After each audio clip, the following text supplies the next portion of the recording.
फिनलँडच्या दौऱ्यावर असलेले केंद्रीय वाणिज्य आणि उद्योग मंत्री पियुष गोयल यांच्या उपस्थितीत काल CII म्हणजेच भारतीय उद्योग महासंघ आणि बिझनेस फिनलँड तसंच CAII आणि फिनिश उद्योग महासंघ यांच्यामध्ये एकूण 2 सामंजस्य करारांवर स्वाक्षऱ्या करण्यात आल्या।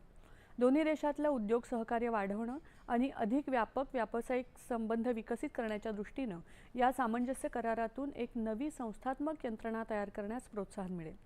पियुष गोयल यांनी काल फिनलँडचे उपपंतप्रधान आणि अर्थमंत्री रिका पुरा यांची भेट घेतली। यावेळी उभय मंत्र्यांनी आर्थिक आणि वित्तीय सहकार्य बळकट करण्यासह व्यापार आणि गुंतवणूक संबंध वृद्धिंगत करणं तसंच डिजिटलायझेशन आणि उदयोन्मुख क्षेत्रांमधील सहकार्य वाढवण्याबाबत चर्चा केली। भारत युरोपियन युनियन मुक्त व्यापार करारांतर्गत भारत आणि फिनलँड यांच्यातील संबंध अधिक दृढ करण्याच्या संधींचाही यावेळी आढावा घेण्यात आला। 2030 पर्यंत भारत फिनलँड द्विपक्षीय व्यापार दुप्पट करण्याच्या दोन्ही देशांच्या समान महत्त्वाकांक्षेवर यावेळी पियुष गोयल यांनी भर दिला। तसंच भारत युरोपीय महासंघ मुक्त व्यापार करारामुळे व्यापार, गुंतवणूक, उत्पादन आणि नवोन्मेष क्षेत्रांमधली भागीदारी विस्तारण्यासाठी निर्माण झालेल्या नव्या संधींवरही त्यांनी प्रकाश टाकला। फिनलँडचे आर्थिक व्यवहार मंत्री साकारी पुइस्तो यांच्याशीही फलदायी चर्चा झाल्याचं गोयल यांनी सांगितलं।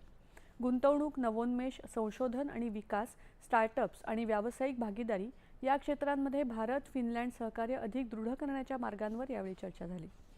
भारत युरोपियन युनियन मुक्त व्यापार करार दोन्ही देशांमधील व्यापार आणि गुंतवणूक आणखी कशी मजबूत करू शकतो यावर चर्चा करताना AI, 6G, क्वांटम तंत्रज्ञान, सेमीकंडक्टर्स, अंतराळ आणि शाश्वतता या क्षेत्रांमधील सहकार्याच्या शक्यताही दोन्ही मंत्र्यांनी पडताळून पाहिल्या।